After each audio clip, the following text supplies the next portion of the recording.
हम लोमड़ी और अंगूर की कहानी लिखने जा रहे हैं। एक जंगल में एक लोमड़ी रहती थी। एक दिन वह भूखी प्यासी भोजन की तलाश में जंगल में भटक रही थी। भटकते भटकते सुबह से शाम हो गई, लेकिन उसे कोई शिकार ना मिला। शाम होते होते वह जंगल के पास गांव में पहुंच गई। वहां उसे एक खेत दिखाई पड़ा। भूखी लोमड़ी खेत में घुस गई। वहां एक ऊंचे पेड़ पर अंगूर की बेल लिपटी हुई थी, जिसमें रसीले अंगूर के गुच्छे लगे हुए थे। अंगूर देखते ही लोमड़ी के मुंह से लार टपकने लगी।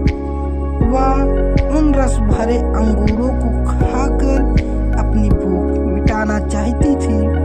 उसने अंगूर के एक गुच्छे को देखा और जोर से उछली। ऊंची डाली पर लिपटी अंगूर की बेल पर लटका अंगूर का गुच्छा उसकी पहुंच से ऊपर था। वह उस तक पहुंच नहीं पाई। उसने सोचा, क्यों न एक बार और कोशिश की जाए। इस बार वह थोड़ा और जोर लगाकर उछली, लेकिन इस बार भी अंगूर तक पहुंच नहीं पाई। कुछ देर तक वह उछल उछल कर अंगूर तक पहुंचने की कोशिश करती रही, लेकिन दिन भर की जंगल में भटकी थकी हुई भूखी प्यासी लोमड़ी आखिर कितनी कोशिश करती। वह थककर पेड़ के नीचे बैठ गई और ललचाई नजर से अंगूर को देखने लगी। वह समझ गई कि अंगूर तक पहुंचना उसने बस के बाहर है, इसलिए कुछ देर अंगूरों को ताकने के बाद वह उठी और वहां से जाने लगी। वह अंगूर खाने का विचार त्याग चुकी थी। पास ही एक पेड़ पर बैठा बंदर उसे बहुत देर से देख रहा था।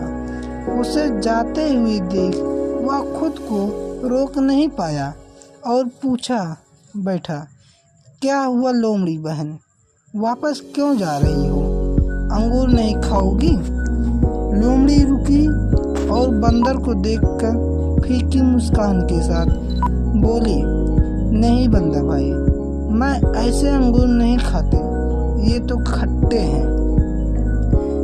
इस कहानी से हमें यह शिक्षा मिलती है, जब हम किसी चीज को प्राप्त नहीं कर पाते तो अपनी कमजोरियों को छुपाने, उस चीज में ही कमियां निकालने लग जाते हैं, जबकि हमें अपनी कमजोरियों को पहचान कर उसे दूर करना चाहिए और सूझबूझ से काम लेकर तब तक कोशिश करनी चाहिए जब तक हम सफल ना हो जाएं। दूसरों पर दोष मढ़ने से जीवन में कुछ हासिल नहीं होता। हासिल होता है कड़े परिश्रम और प्रयास।